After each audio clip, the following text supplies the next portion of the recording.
Good afternoon.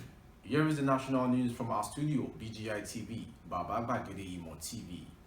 First are the major headlines for the national news this hour. COP26, Nigeria to reach net zero emissions by 2060, says Buhari. Siege on Justice Orderly's home and impunity taken too far, Supreme Court. Come out to vote, Anambra elections will be safe, Abaribe charges voters.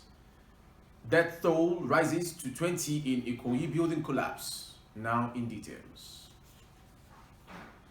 President Muhammadu Buhari on Tuesday pledged that Nigeria will cut its emissions to net zero by 2060. The president made the promise in a speech delivered at the COP26 Leaders Summit held in Glasgow, Scotland. He noted that attaining national and global climate change goals will require adequate and sustained technical and financial support to developing countries, according to a statement signed by spokesman Garba Shehu. President Buhari added that greater efforts should be channeled towards assisting developing countries to meet their nationally determined contributions NDCs, committing through the pledges made by the developed countries to provide at least $100 billion yearly. President Buhari noted that easier access to climate finance had become imperative in view of the COVID-19 pandemic, which really battered the economies of developing countries. President Buhari also told the COP26 Leaders Summit that Nigeria has developed a detailed energy transmitting plan and roadmap based on data and evidence.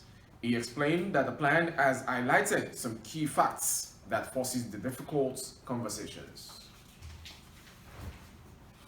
The Supreme Court of Nigeria has condemned the siege carried out on the home of Justice Mary Orderly in Abuja by some security operatives, describing it as unlawful and as impunity taken too far.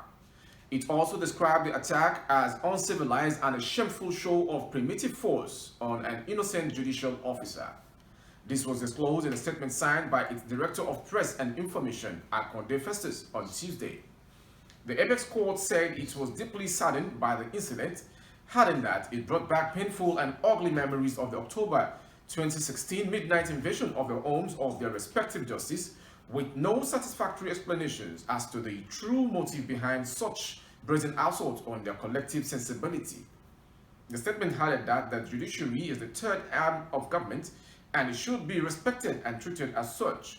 Meanwhile, the Supreme Court says it has commenced an independent investigation to unravel the true perpetrators and their motives, while urging the Inspector General of Police to carry out a discreet investigation and make its findings known to the public as soon as possible.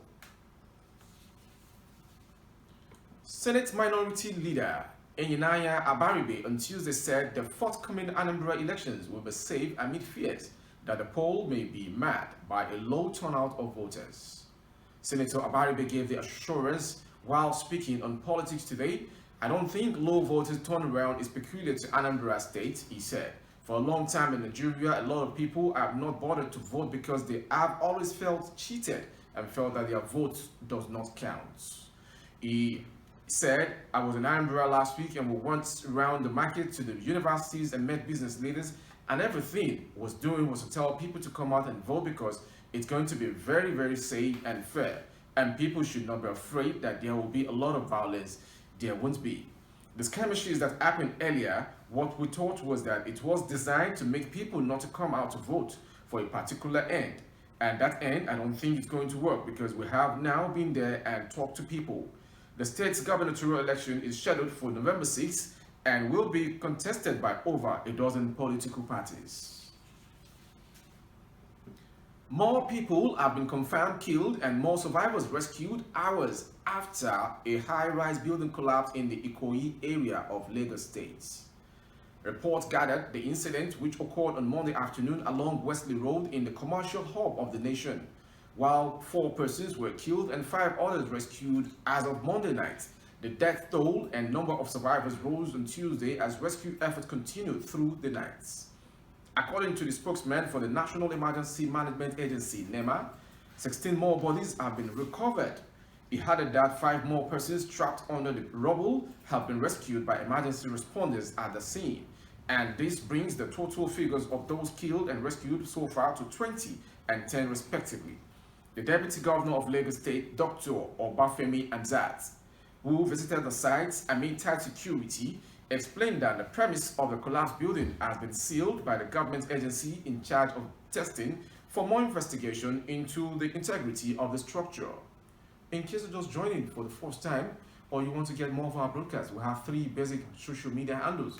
On YouTube, Baba Gbagede Imo TV. Kindly subscribe and click on the notification bell for more updates of our broadcast. And on Facebook, Gbagede Imo with Alawiye Adebayo.